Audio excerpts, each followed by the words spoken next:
আজ তোমাদের সাথে শেয়ার করব বাঙালিদের প্রিয় সবচেয়ে প্রিয় মেনু হচ্ছে পাবদা মাছের ঝাল, যেটা আমার দিদি বানিয়েছিল, আমি নয়। তবে দিদির কাছ থেকে এই রান্নাটা আমি শিখে নিলাম এবং দিদি যেভাবে বানাচ্ছিল সেই ভিডিওগুলোই আমি করেছিলাম অ্যান্ড তোমাদের কাছেও শেয়ার করলাম। তো ফার্স্টে ধুয়ে আমি নুন, হলুদ আর একটু তেল দিয়ে দিদি মাখিয়ে নিল।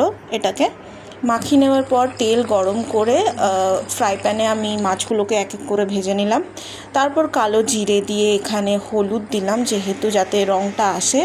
তো তারপরে এখানে আমি লঙ্কা গুঁড়ো দিয়েছিলাম, একটু পরিমাণ মতো চিনি দিয়েছিলাম রং হওয়ার জন্য। এটাকে ভালো করে আমি একটু কষিয়ে নেব যাতে রঙটা আসে।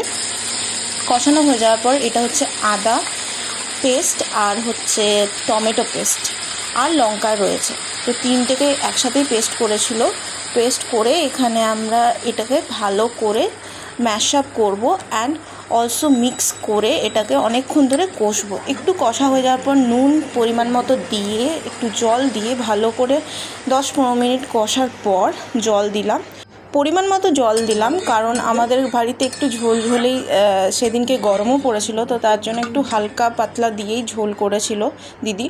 আর ঝালটা ভালোও হয়েছিল। তো চেরা কাঁচা লঙ্কা এখানে দিয়ে দিলাম আর সাথে পেস্টটা দিয়েছিল পোস্ত, সর্ষে আর সাদা সর্ষে, মানে কালো সর্ষে, সাদা সর্ষে আর পোস্তর মিক্সচারটা এখানে দিয়ে দিল। বেশিক্ষণ ফোটাবে না বলে মাছ দিয়ে এখন এটাকে হালকা ফোটাবে। একটু ফুটে আসার পর এখানে দিদি ধনেপাতা দিয়ে এটাকে সার্ভ করলো। কীরকম লাগলো রেসিপিটা জানিও কিন্তু সবাই কমেন্ট সেকশনে।